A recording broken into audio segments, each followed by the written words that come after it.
Thank you. Great. Thank you for joining us today, and a big thank you to everyone at the NewMR Festival team for inviting us to be part of this amazing event. I'd like to start by telling you a little bit about us to help sort of set the context for what we're going to talk about. I'm the founder and the managing director of Listen and Learn Research, and I've been in traditional research for 10 years or so, when the entrepreneurial spirit kind of took over me. It all started about 6 years ago when social media research meant asking people how they used Facebook. Thankfully, we've come a long way since then. The spark for the business came from a very simple idea, that listening to people properly talk to each other on social would be a great source of insight. And so Listen and Learn was born. We have a very clear purpose in life, and that's to feed the curious. You know, the researchers, the planners, the strategists, the innovators, the customer services people, those brave people who look for change and need to fix things. They are the people who find new opportunities and want to make things happen. Our role is to help them find new insight and inspiration, either to help them keep the customers they've got or to help them attract new ones. And we do this by making social data simple. We boil it down using people to understand people. This lets us uncover new human truths, which helps them create new opportunities for growth.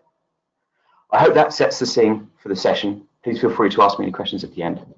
My hope for today is to challenge a lot of what we see when it comes to how brands and their research partners use social data for research. We're going to talk through some work we did, explain a different approach, and shine a light on a different way of thinking about social. My challenge to you is simple. Be focused on their own reflection. It's as if we're on some form of corporate Narcissus walking through social media when we stumble upon the lake of our Twitter feed and we can't see beyond the beauty of our own reflection. We're all slaves to our bias, but social is one of the few opportunities we have to really challenge this. It's easy to find people talking about brands on social, and the social listening tools are pretty good at picking up brand mentions, but this misses so much. When we focus on ourselves, we can fall into thinking that social is about us, when it very obviously is not. Just because brand mentions are easy to get doesn't mean it's all there is, or all you need to focus on. There's a whole world of conversation going on that has nothing to do with brands, nothing. Sure, if you just look for mentions of Nike or Coca-Cola, that's all you'll see. But if you look at how people talk about running or healthy eating, brands play a very marginal role.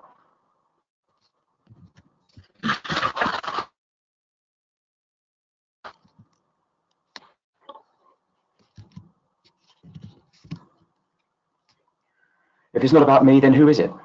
It's sometimes easy to forget that social works because it allows people to talk about the most interesting person in their lives, themselves. And this is completely brilliant. It means we suddenly have access to millions of people across the world talking freely to themselves about all aspects of their lives. What they like, what they don't, how they feel, where they're going, what they're doing, who they're with, the language they use, what they leave unsaid, all of it. It's one massive observational qual data set. Social data gives us the chance to observe life in a completely new way. Now, apologies for the gratuitous family photo. I promise this is the only one, and that I've got not tricked you here to go through my family photo album.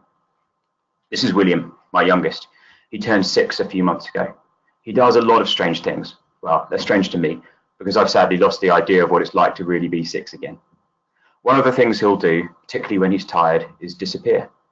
I'll eventually realise I've not seen him for a while and hunt him down.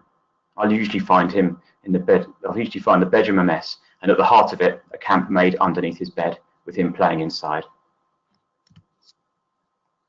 So what does he like to hide under the bed? I've never really stopped to think about why he likes to hide under the bed. It's just one of those things you come to expect with boys.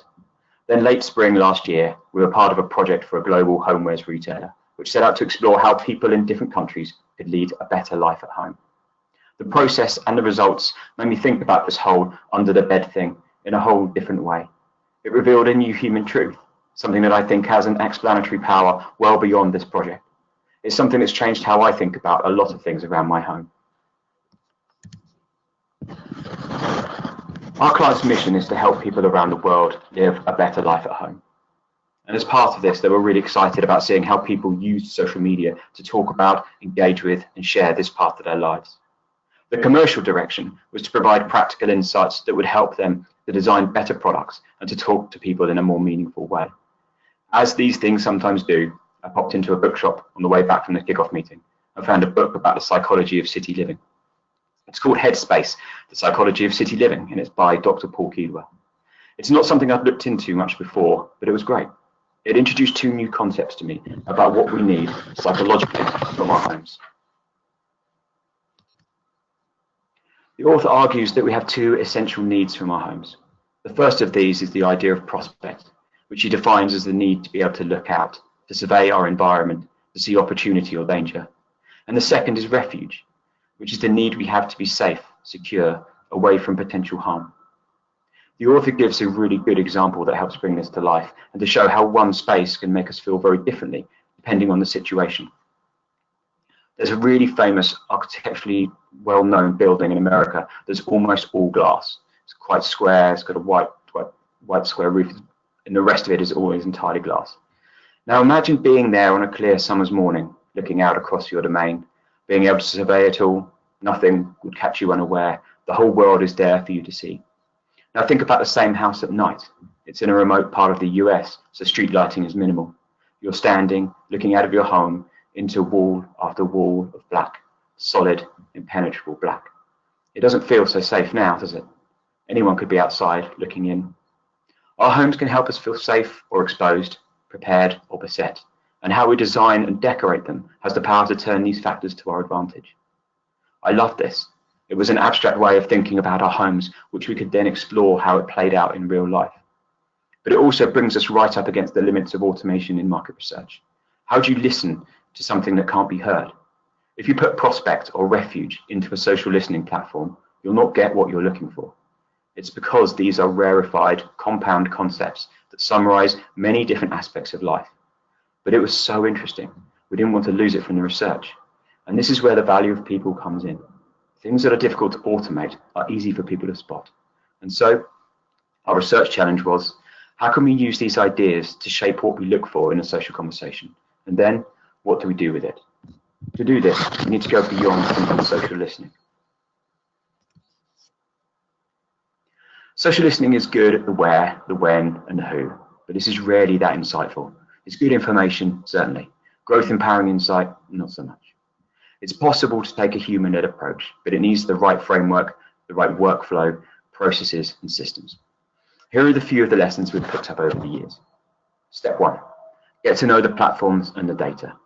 You need to know how to work with the different social listening platforms to get access to the data. And it's not always straightforward. There's social data, and then there's good social data.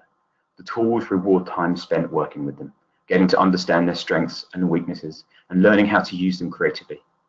Not all systems are created equally, and our access to social data can vary enormously. You also need to get good and creative at how you search for the data, the queries you design. Looking for brands is easy. Finding data about the different parts of life is more challenging, but this is essential, or it will be a case of rubbish in and rubbish out. Step 2, we have data, now what? At this point, it's worth remembering that most listening tools consider word clouds to be the pinnacle of insight. We take a different approach. We found that social data lends itself to a grounded approach. Grounded theory ideas give you a path through the data, a track to run on, an idea of how to progress from chaos to order. You also need the right skills to interpret what you found. In this case, a range of methods and techniques are useful. We use thematic analysis, discourse techniques, a hint of semiotics, all combined with quant analysis. The first step is to understand the nature of the conversation. What are people talking about? What's their purpose, their intent, their experience? It's here that qual techniques really start to outpace what's possible through tech. Qual techniques allow you to understand what's the nature and shape of the conversation, and it's this that lets you develop the right analytical framework for interpreting it. Step 3, the processing challenge. We read everything. Yes, really. If you're looking for meaning and insight, it's much faster and rewarding to read it. If we think about it, the opportunity of big qual lies in the ability to explore, understand, and harness the views of thousands. You need the right team and the right workflow to make it work, but it is possible. We routinely read, reflect on, and analyze tens of thousands of individual comments. Scale gives you something else, the power of numbers. It lets you quantify the signals you find in the data to know if something is a big deal or not. But ideas and insights rarely lie in numbers alone. So we brought out the qual toolkit again to help us understand what we were seeing. Step 4, what have you got? We've got the right data, thousands of people talking about their lives at home. We've understood the nature of this social conversation, what people talk about and why. We've boiled down thousands of conversations to reveal the patterns and the meaning behind them. Now we can try and be clever with what we found and help our client work out what to do next. And so what was the result of all this work? Did we find something earth-shattering? Well, yes and no. We found very little evidence of people thinking about their homes as a place to look out for them. I think it's just too abstract. I get the idea because I'd read the book, but I needed a place to start. Refuge, however, feels much more natural when you change the language of it to something people would use. And we found some weaker signals on refuge. Around 5% of the population in each of the market we looked at spoke to it in some way or another.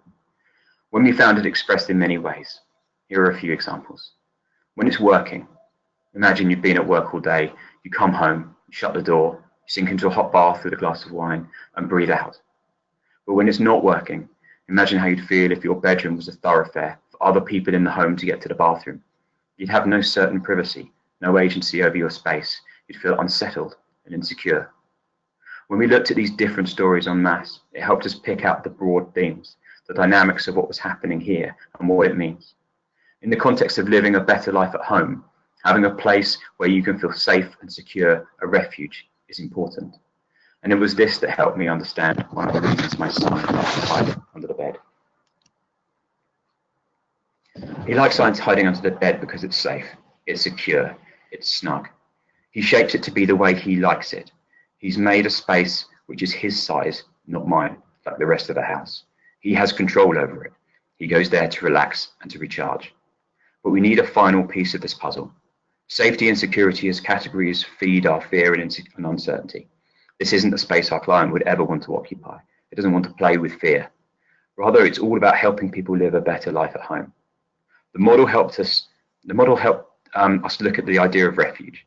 Social data let us explore and understand how this really plays out in people's lives. The insight was not about what safety and security is or means, but rather what else it unlocks and enables. When we feel safe, we can properly relax, unwind, and recharge. But we need the opportunity and the ability to shape our worlds to make this happen. This is an insight which fits much better with their mission. It lets them see something we can all understand and relate to. It gives them a new lens with which to look at product design and how best to communicate with people. Thank you. Thank you, Jeremy.